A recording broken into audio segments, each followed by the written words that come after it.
రొయ్యల పచ్చడి, క్యాబేజ్ పచ్చడి, చికెన్ పచ్చడి చేస్తున్నాం.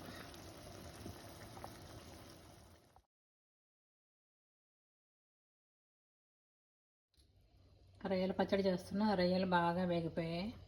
ఇందులో అల్లం వెల్లుల్లి పేస్ట్ వేసి బాగా వేపుకున్నాం. తర్వాత దీంట్లో టమాటా ప్యూరీ వేసుకుని, టమాటాలు ఉడకబెట్టుకున్న ప్యూరీ ఇది ఇందులో వేసుకోవాలి. వేసుకుని అది కూడా బాగా వేగిన తర్వాత ఇందులో కొంచెం నువ్వుల పొడి, కొద్దిగా ఆవాల పొడి, కొంచెం మెంతి పొడి అన్నీ కలుపుకొని ఉప్పు, కారం, పసుపు, కొంచెం ఇంగువ అంతా బాగా కలిసిన తర్వాత లాస్ట్లో నిమ్మకాయ పిండుకోవాలి. అప్పుడు రొయ్యల పచ్చడి రెడీ అవుతుంది.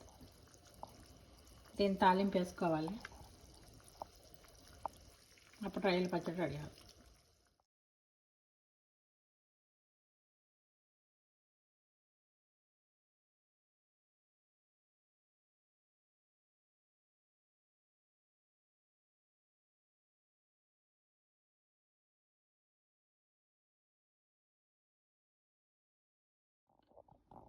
రొయ్యల పచ్చడి రెడీ. ఫస్ట్ కొంచెం ఆయిల్ వేసుకుని రొయ్యలు బాగా మగ్గపెట్టుకోవాలి. అందులో అల్లం వెల్లుల్లి పేస్ట్ వేసుకుని పసుపు, ఉప్పు వేసి బాగా ఆయిల్లో వేపుకోవాలి.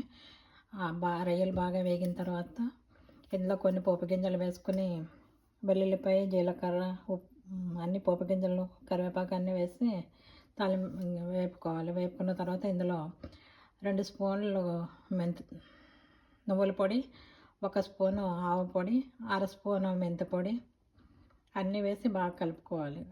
కారం, ఉప్పు, పసుపు అన్నీ వేసి కలుపుకొని కొంచెం కొద్దిగా నిమ్మకాయ పిండుకోవాలి.